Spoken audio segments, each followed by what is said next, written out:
Very good morning all my dear students, this is Pradyumna और आज हम स्टार्ट करने वाले हैं lecture number 21, chapter number 3 of accountancy. Okay students, अभी तक हम लोगों ने अकाउंटिंग इक्वेशन को पढ़ा समझा। आई होप आपको भी समझ आया होगा, but this is very bad students कि आपने अभी तक मुझे अकाउंटिंग इक्वेशंस के क्वेश्चंस चेक नहीं कराए। Okay student, so I hope as soon as possible you will send your accounting equations questions, practical questions. Okay students, so आज हम बात करने वाले हैं चैप्टर 3 में rule of debit and credit. तो डेबिट और क्रेडिट होता है, उसके रूल को हम समझेंगे, ठीक है ना। तो पहले तो ये हम चीजों को बाद में समझते हैं, पहले एक छोटी सी चीज समझ लेते हैं, फॉर्मेट। आइए थोड़ा फॉर्मेट समझते हैं। You know what balance sheet है ना, आप सबको बैलेंस शीट के लिए तो नॉलेज है। तो बैलेंस शीट में एक चीज थोड़ा सा अंडरस्टैंड करते हैं। बैलेंस शीट होती है और बैलेंस शीट में दो साइड होते हैं। यहाँ पर होता है लायबिलिटी और यहाँ होता है असेट्स। ओके, यानी कि this side left side liability and right side assets. अब हम बात करते हैं टी शेप अकाउंट में। जब हम अकाउंट बनाते हैं तो ये होता है लेफ्ट साइड डेबिट और राइट साइड क्रेडिट। ओके, सो यहां पर देखिए, याद रखिएगा, कभी भी असेट और लायबिलिटी से कोई ट्रांजैक्शन आता है, याद रखना, अगर असेट है तो वो क्रॉस जाएगी, है ना, और लायबिलिटी है तो वो भी क्रॉस जाएगी। यानी कि असेट का बैलेंस स्टार्ट होगा डेबिट से, लायबिलिटी का बैलेंस स्टार्ट होगा क्रेडिट से।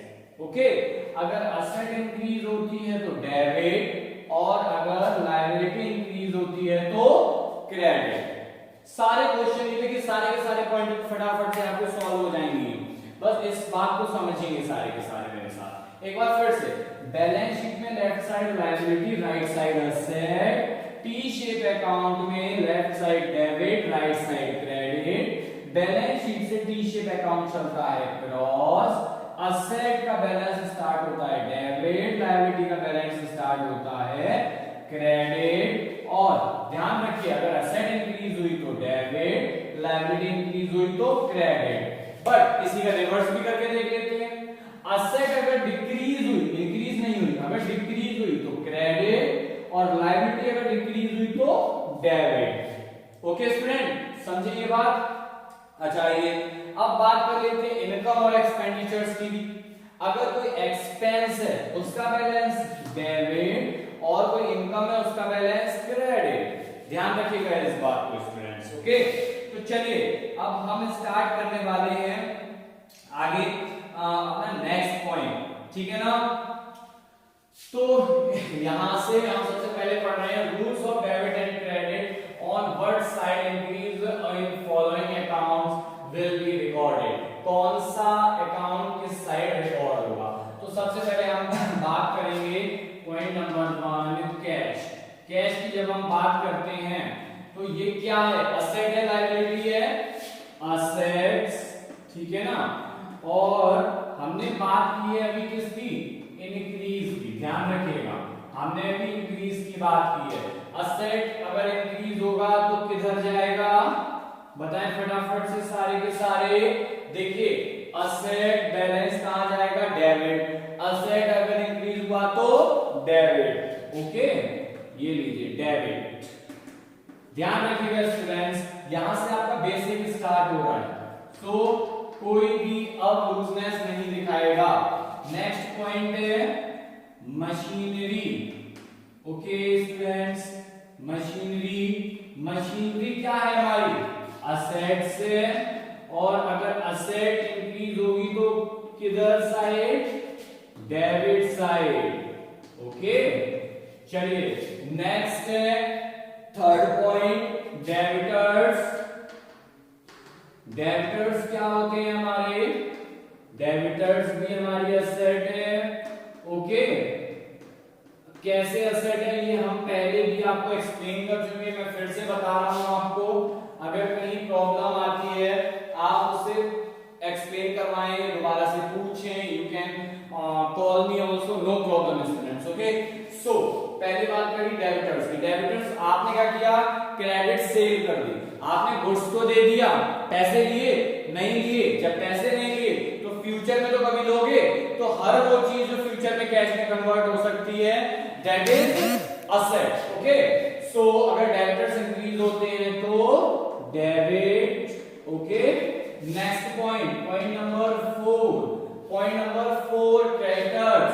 क्या क्रेडिटर्स भी असेट हैं? नो सर, क्रेडिटर्स असेट नहीं है। क्यों? यहां हमने क्रेडिट परचेज कर ली, तो ये क्या है? लायबिलिटी। लायबिलिटीज की जब हम बात करेंगे और लायबिलिटी इंक्रीज हुई तो क्रेडिट। ओके स्टूडेंट्स, चलिए next point, point number 5, bank overdraft. Bank overdraft की बात कर रहे हैं अब हम, तो bank overdraft is also liability. Okay, overdraft that is also liability. Liabilities, अब यहां पर लायबिलिटीज है हमारी सारी की सारी, तो ये क्या होगा? क्रेडिट और debit, credit. Okay, next point students, point number 6, point number 6 is capital. Capital is also liability. Liabilities increase, credit और डेबिट इंक्रीज होने पे ये भी क्रेडिट। नेक्स्ट पॉइंट है पॉइंट नंबर 7, इंटरेस्ट रिसीव्ड।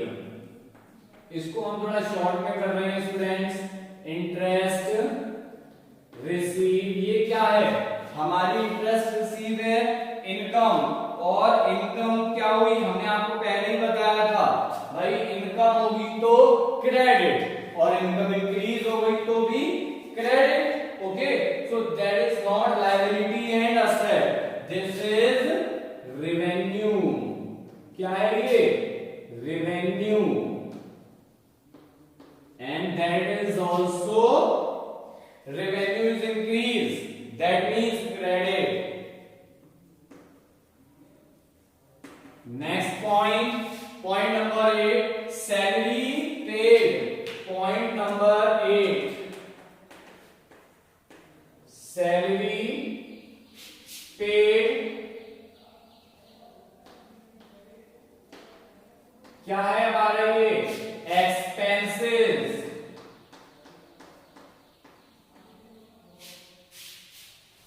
यहां पर ध्यान रखिएगा, एक्सपेंस मींस एक्सपेंस इंक्रीज हो गए, क्या हुआ? डेबिट। ओके स्टूडेंट्स, तो हमने ये सब अपना कंप्लीट किया। अब हम ये देखिए इसी फॉर्मेट में हम इसको भी कंप्लीट कर देंगे, कोई दिक्कत नहीं होगी। फटाफट से हमारा ये सम अभी देखिए कंप्लीट हो जाता है 2 मिनट के अंदर, ये भी हमारा कंप्लीट हो जाएगा। Solution, point number 1, point number 1 की जब हम बात करेंगे, ये है फर्नीचर। फर्नीचर क्या है हमारी? असेट।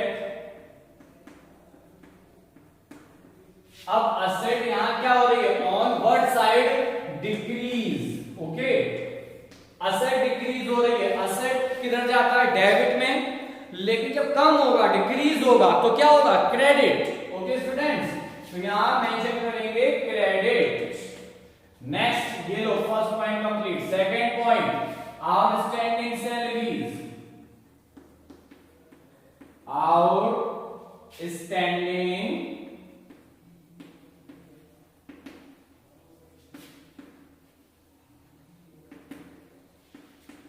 सैलरी।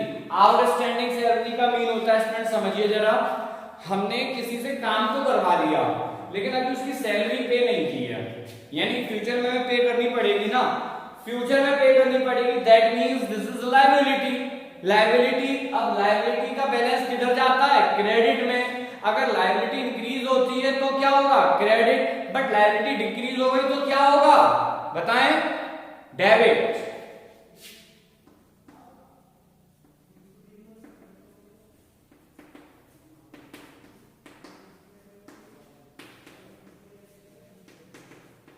चलिए next point, point number 3,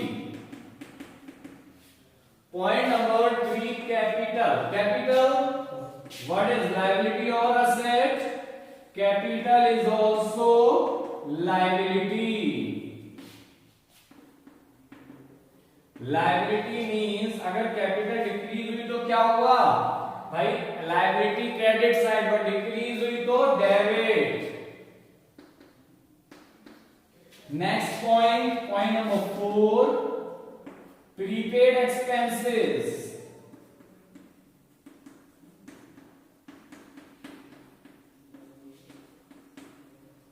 prepaid expenses, जरा ये समझे असेट है कि लायबिलिटी। देखिए आपने किसी से काम नहीं करवाया और भी पहले से पेमेंट कर दिया, अपने खर्चे का आपने कोई भी उसके बदले में कुछ लिया नहीं, बस खर्चा पहले से कर रखा है, दैट मींस असेट। आपने पहले से ही कर दिया काम, अपना पूरा खत्म, पैसे से दे दिए, अब लोगे काम बट पेमेंट नहीं करोगे, that means that is asset.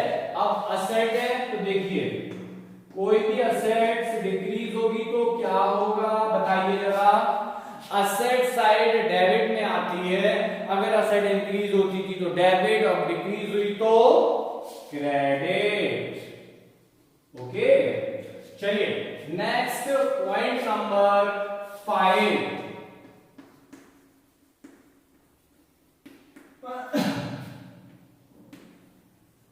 Machinery. Machine सीधे सीधे सबको पता होगा क्या है, असेट्स। असेट डिक्रीज होगी तो क्या होगा, क्रेडिट। So simple. चलिए next point, prepaid wages. Prepaid wages, prepaid हमने पहले से ही पे कर diya. Prepaid means पहले से पे कर दिया, that means asset. चलिए